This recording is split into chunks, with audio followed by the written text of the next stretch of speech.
پاک سید عالم علیہ السلام پر ہر چیز قربان کر دی حضرت ابو بکر صدیق. ہر چیز بچے بھی مال بھی. سردار تھے قبیلے کے، عہدہ بھی چھوڑ دیا، برادری بھی چھوڑ دی، لاکھوں کا مال تھا، سارا محبوب کے قدموں پہ قربان کر دیا. آپ کسی کو ٹٹول کے پوچھ لیں کہ صاحب مسجد میں اس سال کیا دینا ہے، کہتا ہے ہاتھ بڑا تنگ ہے، مشکل ہے، پچھلے سال کر دیا تھا جو کرنا ہے، کھلے گا کب جناب کا ہاتھ، یہ کوئی پتہ نہیں. لوگ سوچ رہے ہیں، سمجھ رہے ہیں. خود نبی پاک صلی اللہ علیہ وسلم کی بارگاہ میں کچھ لوگوں نے کہا حضور ہم ہر چیز دینا چاہتے ہیں اللہ کے راستے میں. فرمایا نہیں بھئی، چوتھا حصہ دو، 3 حصے بچوں کے لیے رکھو. حضرت ابی بن کعب نے کہا، نبی پاک نے، حضرت کعب بن مالک نے کہا حضور نے منع کر دی. فرمایا چوتھا حصہ. حضرت ابو لبابہ نے کہا حضور ساری جائیداد دینی ہے. فرمایا نہیں بھئی، چوتھا حصہ. تیرے بچے بھوکوں مرے، ہمیں پسند نہیں، 3 حصے گھر رکھ.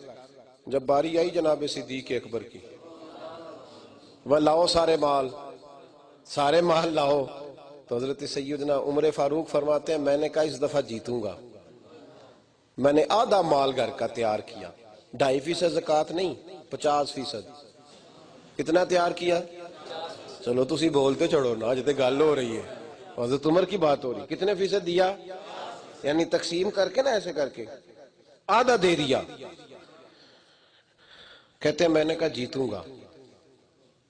لیکن جب میں پہلے پہنچ گیا آدھا مال دیا تو حضرت عمر فرماتے ہیں میں تھوڑا سا نا اپنی طبیعت میں اچھل کود محسوس کر رہا تھا کہ نہیں میرے جتنا بھی کوئی لا سکتا ہے.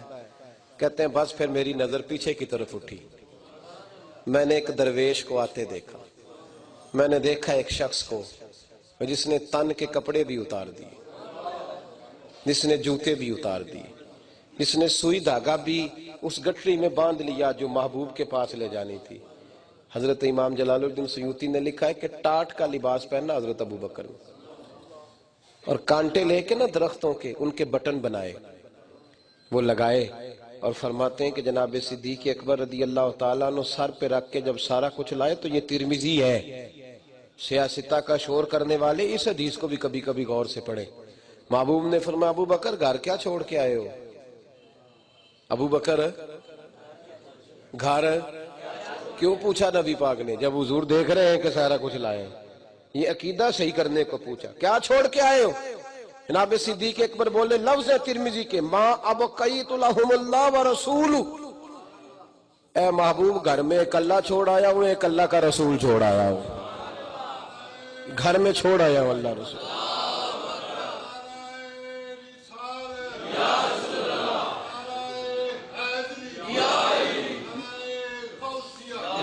اللہ اور اللہ کا رسول گھر چھوڑ آیا ہوں میرے محبوب پاک، اور سارا کچھ ہی. مولانا حسن رضا نے 2 شعر کہیں کمال کر دی. اعلیٰ حضرت کے چھوٹے بھائی تھے، کہنے لگے بیاں ہو کس زبان سے مرتبہ صدیق اکبر کا، کہنے لگے وہ زبان کہاں سے لاؤں جناب صدیق اکبر کی شان بیان کرے. ہمارے ہاں نا اب محفلوں میں رواج ہو گیا ہے، آخر میں کہتے ہیں اب میں حضرت علی کی منقبت پڑھنے لگا ہوں ہر محفل میں. اور نقیب محفل چونکہ ہمارے ہاں نا ایک فلسفہ ہے کہ جو سارے کر رہے ہیں نا، بھیڑ چال کا پتہ ہے کیا ہوتی ہے؟ بھیڑ چال کا پتہ ہے؟ وہ ایک بھیڑ غلطی سے گر گئی تھی کنویں میں، باقیاں چھالا مار چڑھیاں. میں کہا اتھے ہو رہے کی یہ بھیڑ چال ہوتی ہے کہ دیکھتے نہیں لوگ. بھائی توجہ ہے میری بات پر؟ حضرت علی سے جو کم پیار بھی کرے نا وہ بھی منافق ہو جاتا ہے. محبوب نے فرمایا علی کی محبت ایمان ہے، علی کا بغض نفاق ہے. اور سیدہ پاک کا تو جو نام ادب سے نہ لے اس کے بھی ایمان میں شک ہے. لیکن بتاؤ کوئی ایک منقبت حضرت ابو بکر کی بھی تو لکھنی چاہیے نا. نقیب محفل صاحب کو اور نعت خواں صاحب کو ان کی شان میں بھی کوئی 2 شعر آنے چاہیے کہ نہیں آنے چاہیے؟ بولے کہنا جی میں حضرت فاطمہ دی لگا منقبت بیان کرن تو حضرت رقیہ کی کون بیان کرے گا؟ وہ بھی تو حضور کی صاحبزادی ہے. حضرت ام کلثوم کی کون بیان کرے گا؟ وہ بھی تو محبوب کی صاحبزادی ہیں. حضرت زینب کی کون بیان کرے گا؟ وہ بھی تو نبی پاک کی صاحبزادی ہیں. کیا بھیڑ چال ہے؟ کیا حضرت عمر فاروق کی شان میں کوئی منقبت نہیں؟ حضرت عثمان غنی جن کے گھر میں مصطفیٰ کی 2 بیٹیاں ہیں، اگر تمہیں منقبت نہیں نہ نظر آتی تو بریلی شریف چلو. بریلی کے امام فرماتے نور کی سرکار سے پایا دوشالہ نور کا، ہو مبارک تم کو ذوالنورین جوڑا نور کا، ادھر سے لے لو بھائی۔ لیکن ہمارے ہاں تو بھیڑ چال ہے، بس ایک ہی طرف سب لگے ہوئے۔ مولانا حسن رضا حضرت صدیق اکبر کی منقبت کہتے ہیں، اعلیٰ حضرت کے بھائی ہیں، کہتے ہیں بیاں ہو کس زباں سے مرتبہ صدیق اکبر کا، کہ محبوب خدا محبوب ہے صدیق اکبر کا۔ اور کیا خوب شعر کہا، کہنے لگے لٹایا راہ حق میں گھر کئی بار اس محبت سے، لٹایا راہ حق میں گھر کئی بار اس محبت سے، کہ لٹ لٹ کر حسن گھر بن گیا صدیق اکبر کا، لٹ لٹ کر حسن گھر بن گیا۔ اور ہر چیز، مال بھی دیا، بچے بھی دیے۔ آج لوگ یہ تو شور کرتے ہیں کہ حضرت عائشہ کی عمر 14 سال تھی یا 9 سال تھی جب حضور سے نکاح ہوا تھا۔ او بھائی، کہتے ہیں جی کم عمر بچی عورت سے شادی کی، تم اسلام کی حکمت کو سمجھتے ہی نہیں۔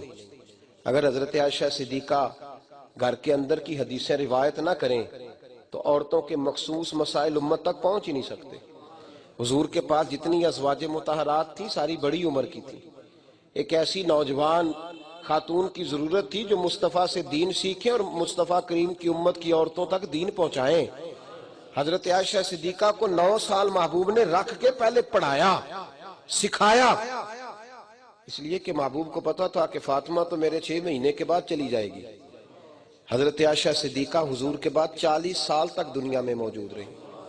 کتنے سال؟ اور جتنے ضرورت کے مسائل ہیں عورتوں کے، سارے حضرت عائشہ نے امت کو سکھائے۔ اگر دین کا وہ والا جز نکال دیا جائے تو پریشانی ہو جائے۔ لیکن 18 سال عمر تھی ان کی جب وہ بیوہ ہو گئی تھی۔ بظاہر ظاہری طور پر جو احکامات، 18 سال حضرت ابوبکر صدیق بھی جانتے تھے کہ میری شہزادی حضور علیہ السلام کے بعد، لیکن انہوں نے اپنی وہ بیٹی دین کو دے دی۔ اور آپ سوچ نہیں سکتے جتنے دکھ حضرت عائشہ صدیقہ نے برداشت کیے۔ منافقین نے الزامات لگائے، اور آج تک جو منافق ہیں وہ الزام لگا رہے، لیکن حضرت ابوبکر صدیق نے اپنی ذات کی بھی قربانی دی، اپنی شہزادی بھی دین کے لیے پیش کی۔ حضرت اسماء بنت ابی بکر صدیق، میں ان پر تفصیل سے جمعے میں بات کروں گا، آنے والے جمعے میں۔ ایسے میرے دل میں خیال آیا کہ حضرت صدیق اکبر کی بڑی بات ہے تو حضرت اسماء کی بھی بڑی بات ہے، بڑی صاحبزادی حضرت اسماء بنت ابی بکر صدیق، انہوں نے بھی کھل کے قربانیاں دی دین کے لیے۔ حضرت صدیق اکبر کے نواسے بھی شہید ہوئے امام حسین کے رستے میں، اسی راہ کے مسافر بنے۔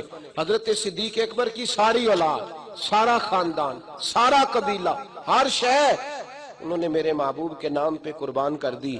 اور پھر سب سے بڑی بات یہ تھی، کچھ قربانی دیتے ہیں اور پھر فرینڈ سیٹ پہ بیٹھ جاتے ہیں، کہتے چونکہ میں نے ڈیوٹی کی ہے لہذا اب میری یہ سیٹ ہے، کہنا کنا میں نے کوئی نہیں ماننا، میں تو لاڈلا ہوتا ہوں نا۔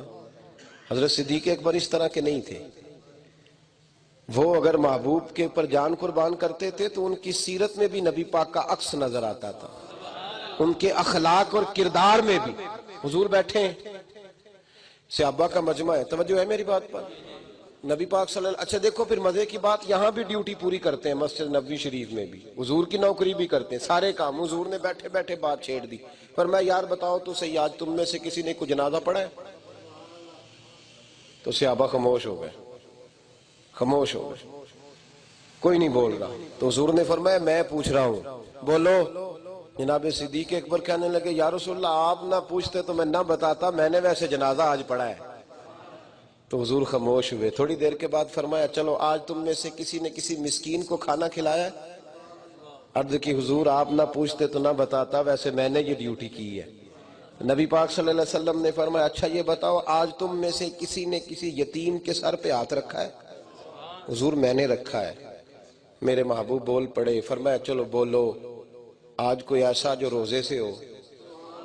تو حضرت صدیق اکبر پھر بولے، عرض کی محبوب اس غلام کے حصے میں نوکری آئی ہے۔ صحابہ کہتے ہیں ہماری توجہ ہی ابو بکر پہ جم گئی، جب سوال ہوتا تو ہم مصطفیٰ کا چہرہ دیکھتے اور جواب کی باری آتی تو پھر کسی اور طرف توجہ جاتی نہیں تھی، ابو بکر کا چہرہ دیکھتے۔ فرماتے میرے محبوب باتیں سنتے سنتے فرمانے لگے ابو بکر سن، پھر قیامت میں روزے دار جائیں گے تو جنت میں ایک روزے داروں کے گزرنے کا دروازہ ہے، جب روزے دار آئیں گے تو وہ دروازہ کھلے گا، حاجی آئیں گے تو حاجیوں والا دروازہ کھلے گا، نمازی آئیں گے تو نمازیوں والا کھلے گا۔ پھر فرمایا ابو بکر جب تو آئے گا نا تو اللہ جنت کے سارے دروازے کھول دے گا۔